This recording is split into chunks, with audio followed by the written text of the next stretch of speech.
마음을 정돈하시고 다 같이 2022년 11월 27일 주일 예배를 하나님께 드리도록 하겠습니다. 사도신경으로 신앙 고백합니다.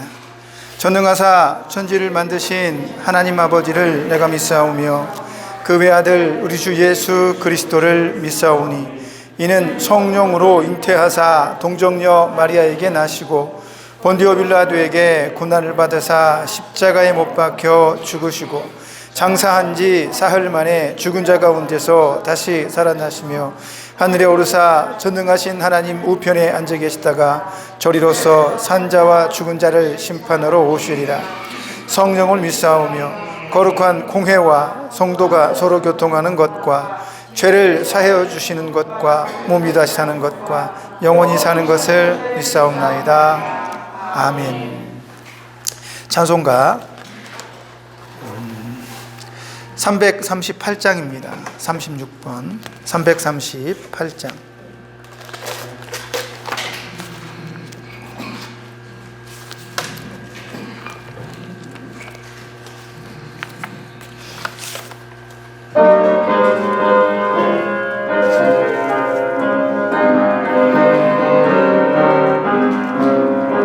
내 영혼의 햇빛 비치니 주 영광 찬란해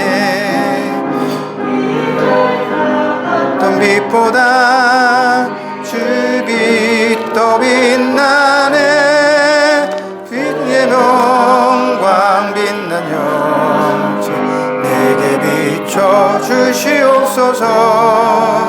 그 밝은 얼굴 배울 때 나의 영혼 기쁘다. 내 영혼에 노래 있으니 주 찬양합니다. 주 귀를 기울이시사 다 듣고 계시네. 주의 영광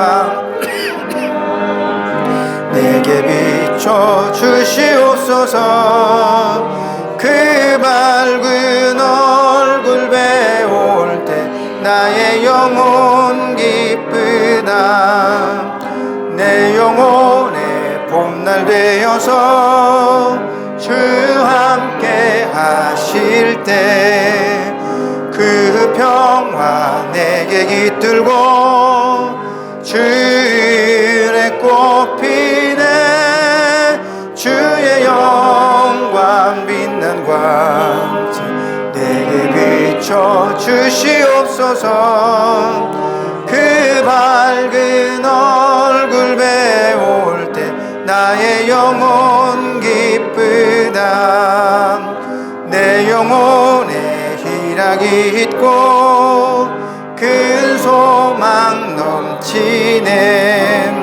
주 예수 복을 주시고 또 내려주시네.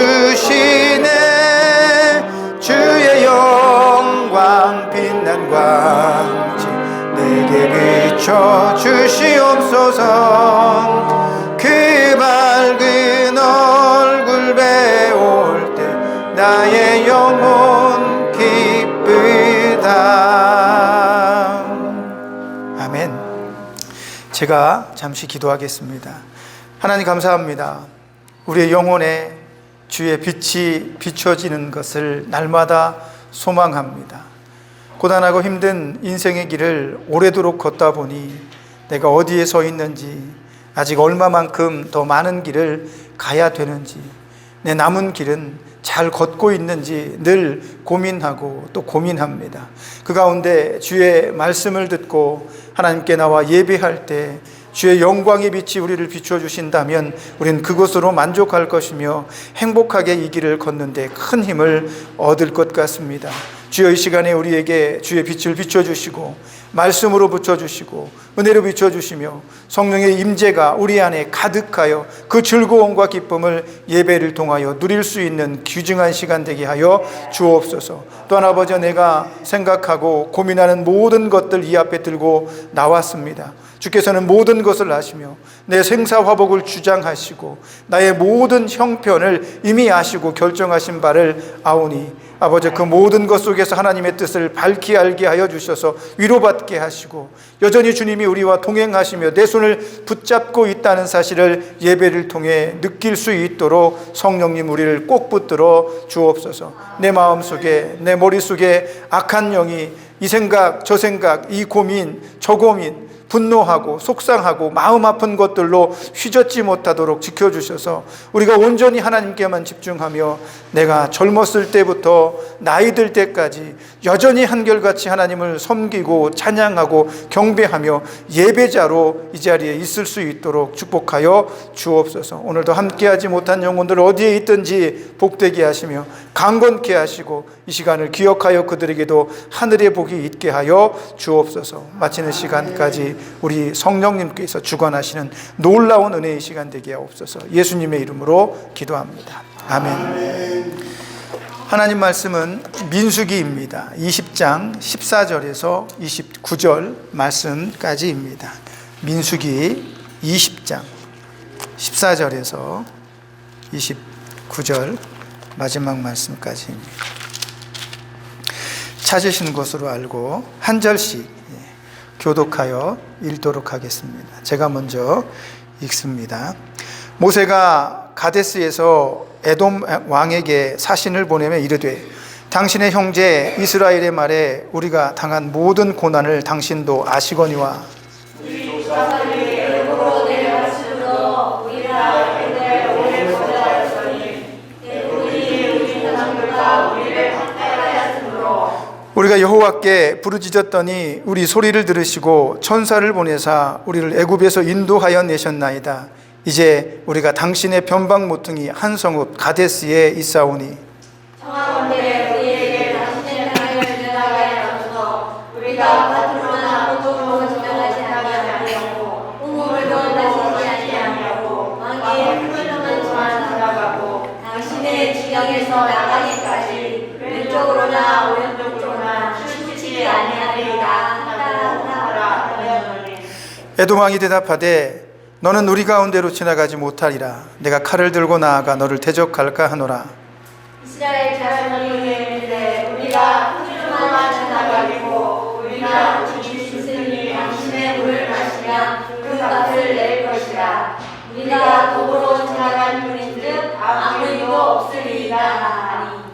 그런 이르되 너는 지나가지 못하리라 하고 에돔 왕이 많은 백성을 거느리고 나와서 강한 손으로 막으니 에돔 왕이 가더니 이스라엘이 그의 영토로 지나감을 감당하지 아니하므로 이스라엘이 그들에게서 돌이키니라. 이스라엘 자손 곧 온 회중이 가데스를 떠나 호르산에 이르렀더니 여호와께서 에돔 땅 변경 호르산에서 모세와 아론에게 말씀하시니라. 이르시되 아론은 그 조상들에게로 돌아가고 내가 이스라엘 자손에게 준 땅에는 들어가지 못하리니 이는 너희가 무리바 물에서 내 말을 거역한 까닭이니라. 너는 아론과 그의 아들 엘르아사를 데리고 호산에 올라 아론의 옷을 벗겨 그의 아들 엘르아살에게 입히라. 아론은 거기서 죽어 그 조상에게로 돌아가니라. 모세가 여호와의 명령을 따라 그들과 함께 베들레헴에 묻혀져서 호르산에 오르니라. 모세가 아론의 옷을 벗겨 그의 아들 엘르아살에게 입히매 아론이 그 산 꼭대기에서 죽으니라. 모세와 엘르아살이 산에서 내려오니 온 회중은 이스라엘 온 족속이 아론이 죽은 것을 보고 그를 위하여 30일 동안 애곡하였더라. 아멘. 마지막 시험이라는 제목으로 하나님 말씀 전해드리도록 하겠습니다.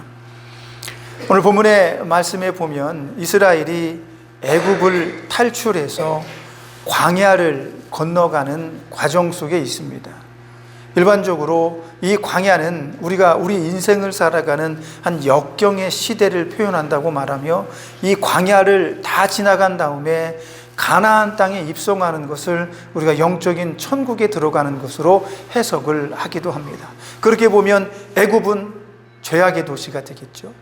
죄악의 도시에서 돌이킨 하나님의 백성들이 홍해를 건너서 절대로 죄로 돌아가면 안 되죠. 그래서 홍해라는 바다를 건너는 거예요. 하나님께서 죄악을 건너서 나올 때는 그 바닷길을 열어주시지만 다 건너고 난 다음에는 다시 그리로 돌아가지 못하도록 그 길을 닫아버리시죠.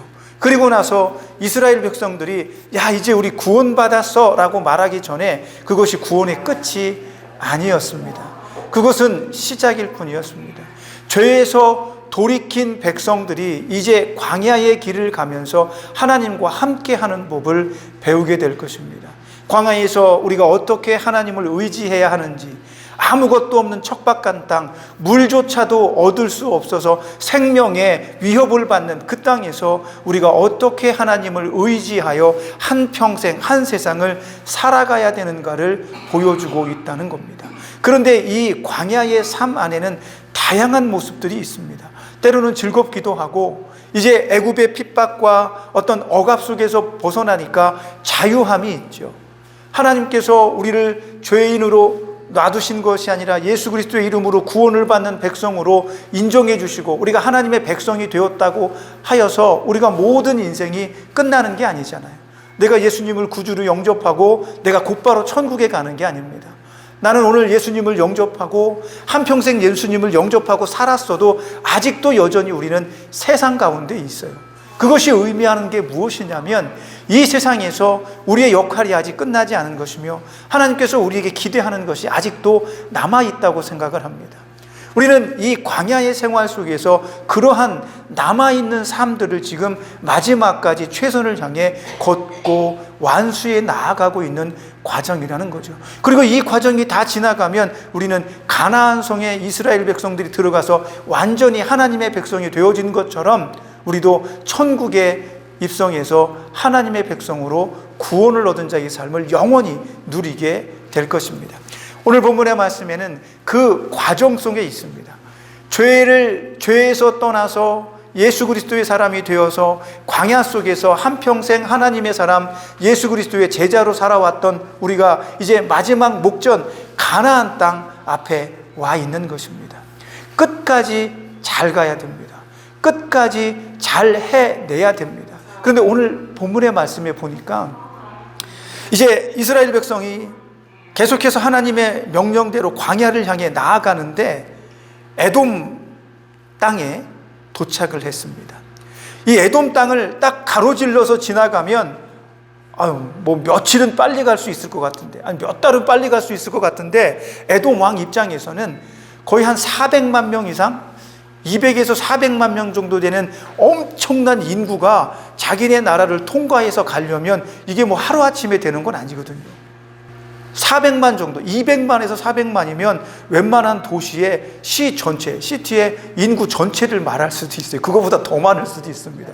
그 사람들이 뭐 한 줄로 서서 가는 것도 아니고 여러 줄로 서서 우르르 이렇게 몰려가면 뭐 염소도 있고 뭐 동물들도 있고 아이들도 있고 수레도 있고 이 사람들이 자기네 나라 한가운데를 통과해서 간다고 하면 굉장히 혼란스럽고 통과하던 이 사람들이 갑자기 에돔을 공격하면 큰 위험에 처할 수 있으니까 에돔 왕이 안 돼. 너희는 우리 땅으로 절대로 지나갈 수 없어. 모세와 이스라엘 백성이 사정을 합니다. 아니다. 우리는 지나가기만 할게. 우리가 너희에게 피해를 절대 입히지 않을게. 우리가 먹고 마시는 건 다 돈으로 지불할 거야. 그래도 안 돼. 너희가 만약에 우리 땅으로 한 발짝이라도 들어온다면 내가 내 군대를 이끌고 나가서 너희와 싸울 거야. 에돔 왕이 말합니다. 이스라엘 백성들은 어쩔 수 없이 에돔 왕의 거절로 인해서 그곳에서 발을 돌이켜서 가데스를 떠나서 호르산 쪽으로 방향을 틀어서 뺑 돌아가게 됩니다. 그리고 그 호르산에서 하나님께서 이스라엘 백성들에게 말씀하십니다. 오늘 본문에 나오죠. 24절에 아론은 그 조상들에게로 돌아가고 내가 이스라엘 자손에게 준 땅에는 들어가지 못하리니. 하나님께서 지금까지 아론과 모세를 이스라엘을 이끄는 지도자로, 영도자로 잘 사용하셨습니다. 그런데 오늘 에돔이 이스라엘 백성들의 앞길을 막고 그들은 어쩔 수 없이 다시 먼 길을 돌아갈 수밖에 없는 상황에 처해 있는 이 힘든 상황 속에서 하나님은 그들에게 청천벽력 같은 말씀을 하시고 있는 것입니다. 아론과 모세는 너희가 평생 소원했던 가나안 땅에 들어가지 못할 것이다. 이게 무슨 일입니까? 아론이 누굽니까? 모세가 누굽니까? 하나님께서 부르셔서 이 엄청난 구원의 역사를 감당하게 하시고 그를 사용하신 것이 아닙니까? 그런데 그렇게 일평생을 사용해 놓고 난 다음에 하나님께서 너는 가나안 땅에 못 들어갈 거야. 왜 그럴까요? 바로 24절 마지막 부분에, 끝부분에 이런 얘기가 있습니다. 이유는, 너희가 가나안 땅에 들어가지 못하는 이유는 무리바문에서 내 말을 거역한 까닭이라, 이렇게 말씀하십니다. 그리고 나서 아론의 아들 엘리야살과 아론을 모세가 함께 데리고 산에 오릅니다. 그 산에 올라서 아론이 입고 있던 제사장의 옷을 벗겨서 그 아들 엘리야살에게 입혀줍니다. 그리고 나서 아론은 그 자리에서 숨을 거두게 됩니다. 이 사람이 많이 늙었는지 병들었는지 더 이상 움직일 수 없는 처지였는지 아무런 말도 없습니다. 다만 하나님께서 너희는 가나안 땅에 들어가지 못할 것이며 이 땅에서 죽게 될 것이다 라고 말씀하신 후에 자기의 모든 책임을 아들에게 물려주고 아론은 그 자리에서 숨을 거둡니다. 이제 셋이 함께 올랐던 산에 아론은 묻히게 되고 그의 아들 엘리야살과 모세만이 회중에게 돌아옵니다. 이스라엘은 아론의 죽음에 충격을 받았습니다. 아니, 저렇게 위대한 영도자가, 저렇게 위대한 제사장이, 하나님께서 쓰셨던 저 사람이 약속의 땅 가나안 땅에 들어가지 못하고 이 산에서 죽음을 맞이하다니. 이스라엘 백성은 30일 동안 아론의 죽음을 애도하며 슬퍼했습니다. 왜 그랬을까? 우리 한평생 믿음으로 하나님 앞에 살아왔습니다. 그리고 내가 소망하는 건 마지막에 나는 천국에 가는 겁니다. 하나님의 나라에 들어가는 겁니다. 그런데 오늘 아론과 모세는 그 문턱에서 결국 들어가지 못하는 것 같은 모양새를 보입니다. 물론 아론과 모세가 가나안 땅에 들어가지 못한 것이지 그들이 천국에 들어가지 못했다는 얘기는 절대로 아닙니다. 그건 하나님만 아십니다. 다만 중요한 것은 처음에 말씀드렸던 것처럼 가나안은 우리 그리스도인들에게 영적인 천국으로 이해되고 해석이 된다는 얘기입니다. 마치 오늘 본문의 말씀은 그러한 사실들에 대한 경고라고 보시면 됩니다. 하나님은 우리에게 말씀하십니다. 너희의 마지막 시험은 언제일까? 너희의 마지막 시험은 이 땅에서 언제가 끝일까? 고등학교를 졸업하고 대학을 졸업하고 대학원을 졸업하고 또 여러 가지 박사학위를 하고 공부를 열심히 해도 그 마지막 시험만 마치면 더 이상 학교는 다니지 않습니다. 자격을 가지게 되는 거죠. 마찬가지로 우리가 천국에 들어갈 때까지 우리는 이 땅에서 하나님의 마지막 시험에 언제든지 노출될 수 있다는 거예요. 오늘 본문의 말씀에서 아론의 마지막 시험은 무리바물이었습니다. 무리바물이라고 하는 그 무리바에서 물이 터져 나오잖아요. 그곳이 아론과 모세의 마지막 시험 장소였습니다. 출애굽기 17장 1절에서 7절에 보면 르비딤이라는 그 지역이 있습니다. 이스라엘 백성이 가나안을 탈출해서 홍해를 건너고 이제 광야를 향해 나아갈 때 첫 번째 맞은 위기의 순간이 그 사막에서 마실 물이 없었습니다. 아니, 사막에서 마실 물이 없으면 어떻게 돼요? 죽게 되는 거죠. 그 많은 사람들이 이제 두려운 애굽의 군대를 따돌리고 또 홍해 바다를 건너서 광야에까지 나왔는데 그곳에서 다 죽게 된 것입니다. 사람들은 분노했습니다. 속상했습니다. 모세를 원망하기 시작했습니다. 아니, 하나님, 모세 선생님, 우리를 애굽에서 이끌어내서 이 광야에서 죽이려고 여기로 데려왔습니까? 우리 당장 먹을 물이 없습니다. 불평불만을 하니까 하나님께서 모세에게 말씀하셔서 르비딤에서 한 바위를 가리켜서 그 바위를 쳐라. 그러면 그 바위에서 물이 날 거다. 그래서 모세가 그 바위를 지팡이로 땅땅 칩니다. 그러면서 야, 이것들아, 하나님이 너희를 이끌어 주셨으면 너희를 책임지시겠지. 이깟 물이 없다고 여기에서 나한테 달려들고 하나님을 원망해. 얘따 물 먹어라. 그러면서 바위를 쳐서 물을 냈거든요. 백성들이 그곳에서 물을 먹고 살았습니다. 그리고 나서 오랜 시간 다시 길을 걷게 되는데 또 한 곳에서, 무리바라는 곳에서 이스라엘 백성들이 똑같은 상황에 직면하게 됩니다. 또 물이 없어요. 또 물이 없어요. 그럼 이미 굉장히 오래됐습니다. 첫 번째 물을 먹었던 사람들은 이 사람들이 부모 정도 돼요. 부모 세대들. 그 사람들이 먹고 자기들은 어렸을 때, 아기 때였겠죠. 그리고 나서 시간이 한참 지난 다음에 부모 세대는 광야에서 다 죽었습니다. 이제 남은 사람은 그 여호수아라든지 갈렙이라든지 모세라든지 아론이라든지 몇 사람밖에 없어요. 근데 그런 상황 속에서 물이 또 없으니까 백성들이 또 원망하고 하나님께 달려들기 시작합니다. 차라리 우리를 여기서 죽이세요. 왜 우리에게 자꾸 이런 시험을 주십니까? 그러니까 모세가 화가 난 거예요. 하나님께 기도합니다. 하나님, 도대체 이 백성들은 언제까지 불평불만, 언제까지 투정 부리고, 언제까지 이렇게 어린아이같이 굴겠습니까? 이 백성들이 나를 돌로 쳐서 죽이려고 합니다. 하나님께서 그래, 그러면 저 바위를 쳐서 다시 한번 물을 내서 백성들에게 먹여라. 그렇게 말씀하셨습니다.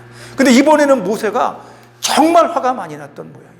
하나님께서 분명히 첫 번째는 지팡이로 때리라고 말씀하시고 두 번째는 바위에게 명하여 물을 내라 그랬는데 두 번째 바위에서도 명하지 않고 말로 물이 나와라 이렇게 한 게 아니라 지팡이로 쳐버렸습니다. 그리고 나서 옛다 이것들아 물 쳐먹어라 그러면서 분노하기 시작했어요. 막 분노를 했어요. 그때 하나님께서 진노하셨습니다. 첫 번째 바위는 때려도 됩니다. 이건 굉장히 원어적으로 보면 낮은 곳에 있는 바위예요. 사람들이 밟고 지나가는 그런 바위. 마치 예수님의 초림, 예수님께서 이 땅에 처음 오셨을 때를 상징합니다. 초림의 예수님, 처음 오신 예수님은 사람들에게 매를 맞고 창으로 찔리고 십자가에 달려 죽으시죠. 그러면서 그 백성들 모든 사람들에게 구원의 물을 제공해 주셨습니다. 첫 번째 르비딤에서의 바위는 그렇게 낮은 곳에 있는 바위예요. 이건 때려도 되고 밟아도 되는 그런 밟히는 바위란 말이죠.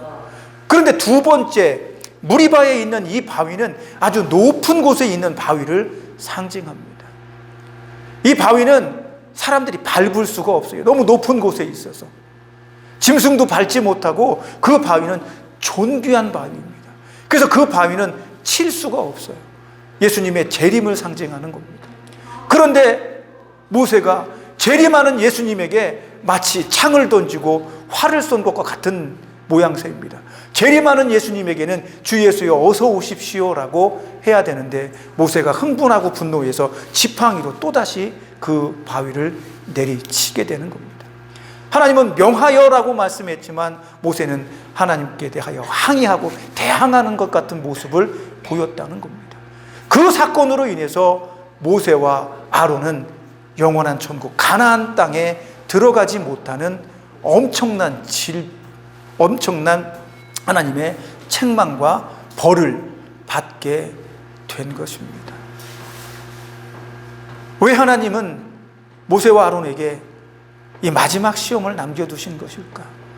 이때쯤 되면 모세 나이가 한 120살, 119살, 엄청나죠. 여기 계신 분들보다 훨씬 나이가 많아요. 모세가 그렇게 오래 산 사람인데 그 사람한테 뭔 마지막 시험을 남기셔가지고 모세가 그 시험에 통과하지 못해서 결국은 가나안 땅에 들어가지 못하는 엄청난 일을 하나님께서 하시는가라는 겁니다.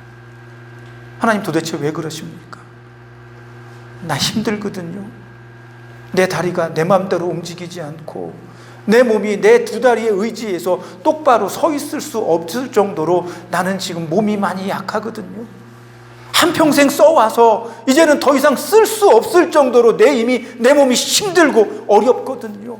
그런데 하나님 아직도 나한테 시험을 남겨두셨습니까? 내가 치루어야 될 마지막 시험이 아직도 나에게 남아있는 것입니까?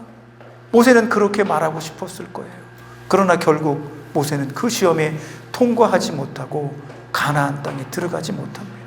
그저 멀리서 자기가 들어가야 할 가나안 땅을 바라보면서 기력이 쇠하지도 않고 눈이 나빠지지도 않고 건강이 좋지 않은 것도 아니었는데 모세는 그곳 산에서 이제 죽음을 맞이하게 될 것입니다. 사랑하는 성도 여러분, 여러분은 지금까지 신앙의 오랜 길을 달려오셨습니다. 하지만 명심하십시오. 아직 끝나지 않았습니다. 여러분에게 어떤 시험이 마지막일지 알지 못합니다. 지금 나는 이 병원에서 아무것도 할 수 없는 이 병원에 있는 것 같지만, 그래서 나의 할 일을 모두 다 마친 것 같지만 아직 여러분의 마지막 시험은 끝나지 않았습니다. 우리가 이 땅에 살아가는 모든 시간 동안에 그 시험은 절대로 끝날 수 없습니다. 그리스도인들의 시험은, 마지막 시험은 천국에 들어갔을 때 끝나는 겁니다. 천국에 들어갈 때까지 내 믿음을 굳게 잡고 오늘도 내 입술이 부정하지 않게 하고 오늘도 나의 손이 누군가를 해하지 않게 하며 오늘도 내 다리가 잘못된 곳으로 가지 않도록 내 마음을 굳건히 지키는 것이 오늘 나의 마지막 시험일 수도 있습니다. 속상해하지 마십시오. 분노하지 마십시오. 하나님은 여전히 여러분과 동행하시며 여러분 편입니다. 여러분이 끝까지 그 길을 걸으며 마지막 시험까지 통과해서 하나님의 나라에 함께 있게 되는 것을 소망하십니다. 이스라엘 백성들에게 오늘 마지막 시험은 무엇이었을까? 마치 모세와 아론이 무리바에서의 시험을 통과해서 그 시험이 마지막이 아니었더라면 끝난 다른 시험이 없었을까요? 절대 그렇지 않습니다. 또 다른 시험이 분명히 있을 것입니다. 왜? 아직 이 땅에 살아있기 때문에 그렇습니다. 여러분이 해야 할 일, 자녀를 위해 기도하시고 여러분 주변에 있는 사람들을 위해 기도하십시오. 사랑의 눈으로 바라보시고 오랜 믿음의 경륜으로 좋은 말들을 해주십시오. 좀 불편하고 속상하고 아파도 여러분을 돕는 사람들에게 미소로 대하십시오. 할 수만 있다면 그들에게 복음적인 내용들의 삶을 보여주신다면 그것이 우리의 마지막 시험은 아닐까? 저 여러분이 오늘도 하나님의 백성 그리스도인으로 살아갑니다. 어떤 분은 장로이시기도 하고 어떤 분은 권사님이시기도 하며 어떤 분은 집사님이시기도 합니다. 어떤 분은 하나님의 성도이죠. 어떤 분은 부모님이 목회자이시고 선교사이셨던 분들도 있습니다.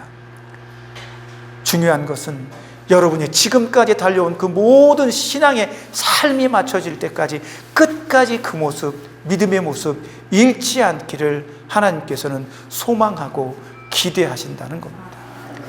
묵묵히 이 한 주간도 기도자의 삶, 마지막 시험이 남아있는 것 같은 그런 심정의 삶을 사는 저와 여러분이 될 수 있었으면 좋겠습니다. 온 회중이 아론의 죽음을 보며 30일 동안 애도한 것은 슬픈 일입니다. 하지만 저와 여러분이 이 땅에 마지막 삶을 마치고 천국에 갈 때 우리 뒤에 남겨진 가족들과 나를 아는 모든 사람들이 저분은 참 아름다운 그리스도인이었어, 하나님께서 사랑하신 사람이었어 라고 하는 그런 축복의 말을 남기고 우리가 하나님 나라로 갈 수 있다면 그것보다 큰 행복은 없을 것이라 생각합니다.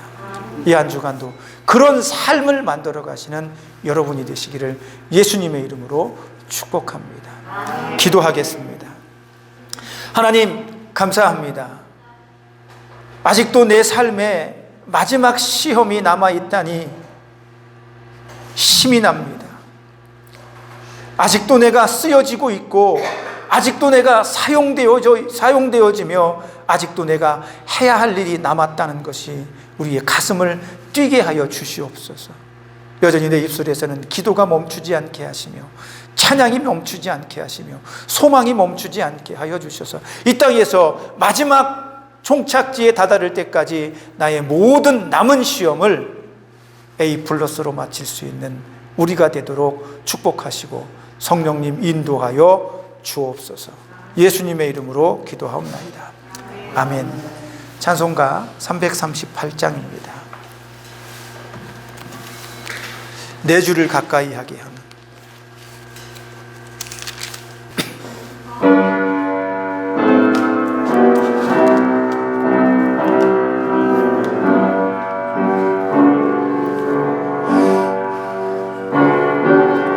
내 주를 가까이 하게 함은 십자가 짐 같은 고생이나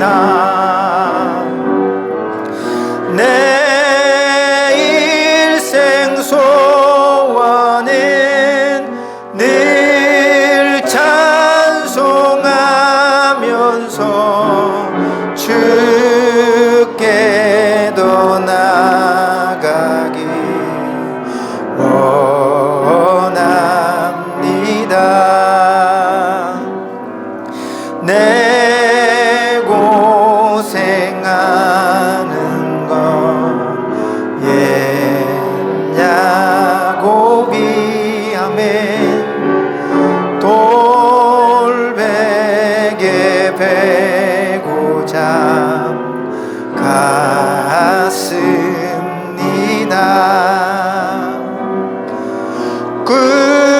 꿈에도 소원이 늘 찬송하면서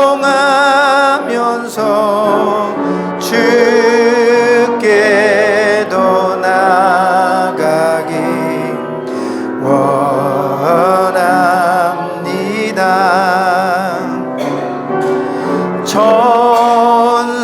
천성에 가는 길 험하여도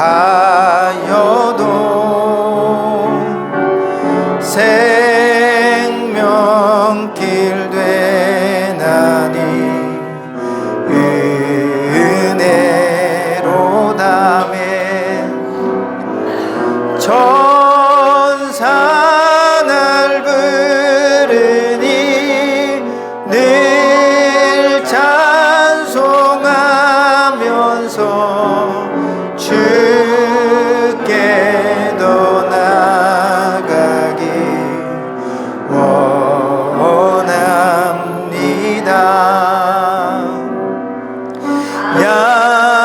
야곱이 잠 깨어 일어나는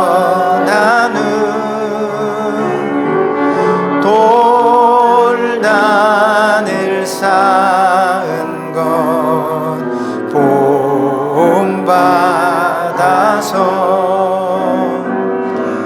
숨질 때 되도록 늘 찬송하면서 주께 더 나아가기 원합니다.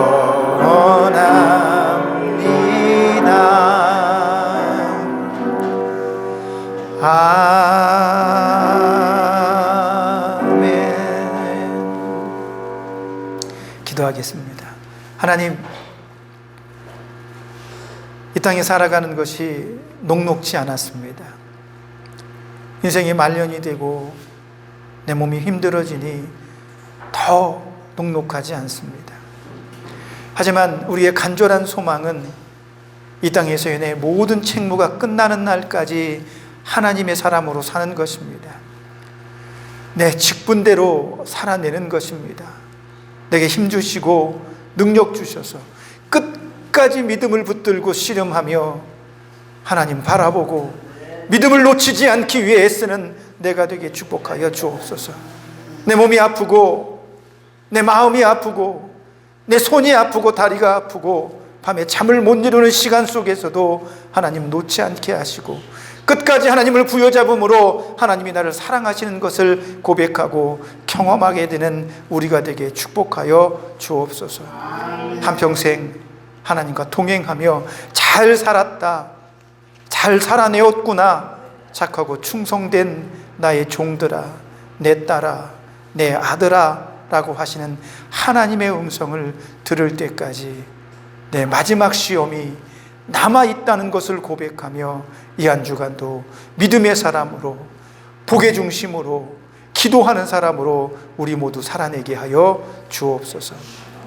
이제는 우리를 죄에서 구속하신 예수 그리스도의 구속의 은혜와 하나님 아버지의 크신 사랑하심과 성령님의 감동감화 내주하시며 교통하시는 역사가 하나님의 사람으로 끝까지 살아내기를 소원하는 우리 모두와 우리를 치료하고 돕는 손길들과 모든 병원 직원들 위해, 우리가 사랑하는 가족들 위해, 교회 위해, 우리가 사랑하는 모든 나라들 위해 이제로부터 영원까지 함께 있을지어다.